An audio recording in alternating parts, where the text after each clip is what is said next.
Hovering Assailants reported in Peru in 2023 and before. Part 3, by Charles Lear. This is the last in a three-part series of blogs looking at a case from 2023 that involved the Quitu tribe members in the village of San Antonio de Pintayacu in Peru, who reported nighttime attacks by 7-feet-tall aliens with elongated heads wearing black body armor and masks that had yellow or green eye lenses. They were said to stand on some sort of circular device like Green Goblin from the Spider-Man movie that enabled them to fly and hover. Some villagers attributed the attacks to creatures from local folklore called Los Pelicanes, the face peelers, said to feed on human faces and organs. Adding credence to this belief, a 15-year-old girl identified as Talia suffered an attack that resulted in her being taken to a hospital with lacerations on her neck. Witnesses reported that, as they came to her rescue, they saw the attackers flying away. Police came to investigate, and a spokesman for the Peruvian National Prosecutor's Office, Carlos Castro Quintanilla, came to the conclusion that illegal gold miners using jetpacks to explore deep into the jungle were responsible. This caused the story to die down in the news, but Timothy Alberino, a documentary filmmaker and paranormal enthusiast based in Bozeman, Montana, who had spent a good deal of time as a young man living in the jungles of Peru, returned to investigate the story firsthand and shared his findings on his YouTube site and on podcasts. While the descriptions of the creatures and the encounters were quite strange, there is a history of these sorts of reports linked to outsiders seeking to exploit natural resources, often with little concern for their rights.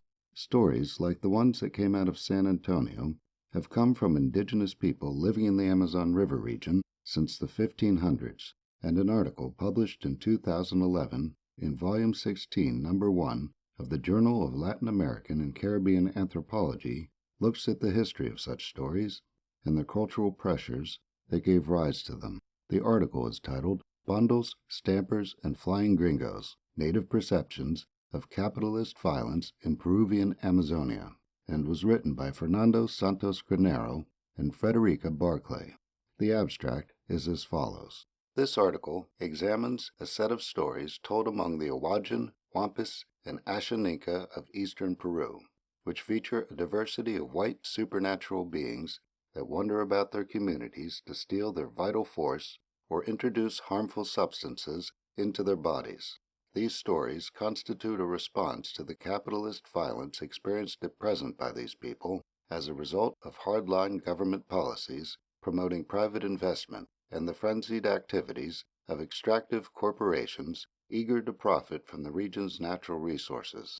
Such stories are informed by indigenous notions about personhood and illness, but also by native eco-cosmologies that view life as a scarce resource, the subject of intense interspecific competition.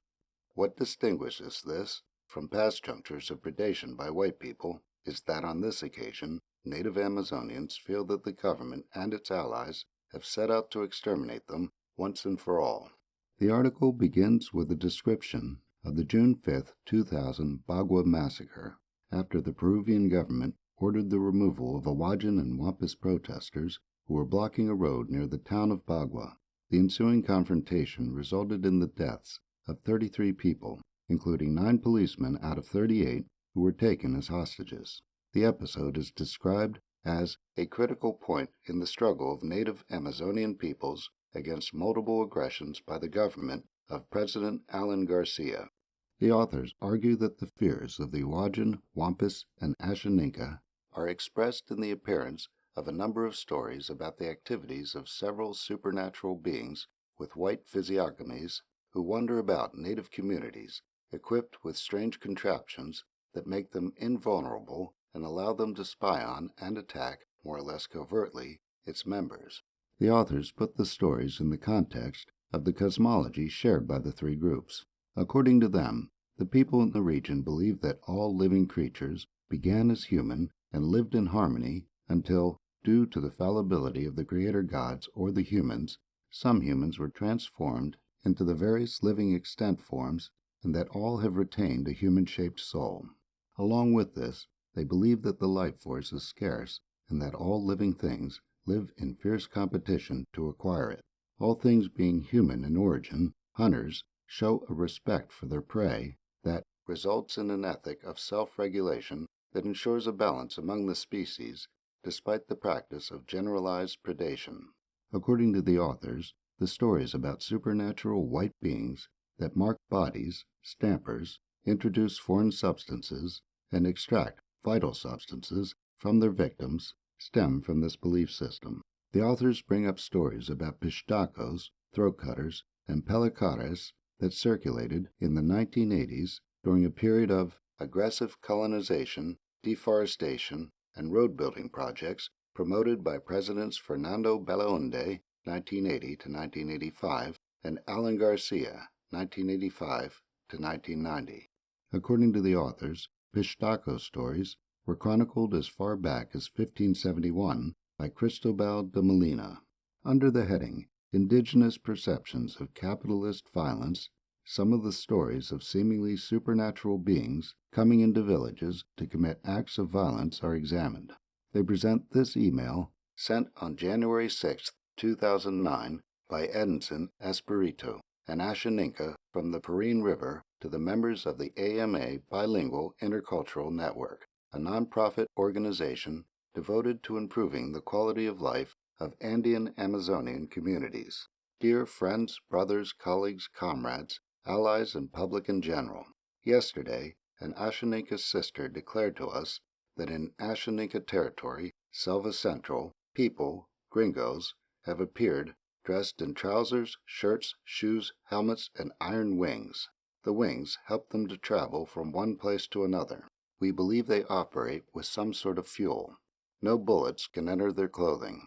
They kill boys and girls without pity to extract only their eyes and hearts.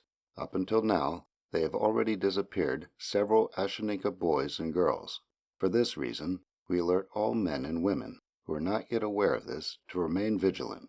People, in particular Ashaninka, who live in dispersed areas distant from towns, please organize, and you know what to do.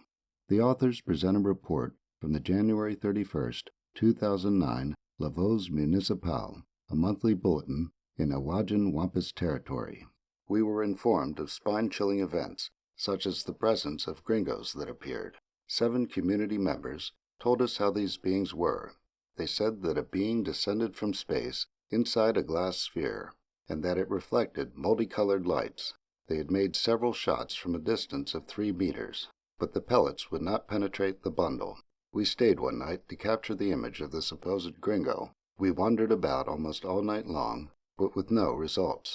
We urge people to remain alert in the face of this situation and inform local authorities immediately. Whether this be true or not, we must remain alert. Bulletin, 2009. These stories are obviously quite similar to the stories that came out of San Antonio in 2023, and whatever their true source, illegal gold miners with jetpacks seems a most unlikely explanation given the long history of these sorts of reports. At least in the case of the 2023 reports, the Peruvian government was on the side of the San Antonio villagers. Charles Lear is the author of The Flying Saucer Investigators, available at Amazon.com.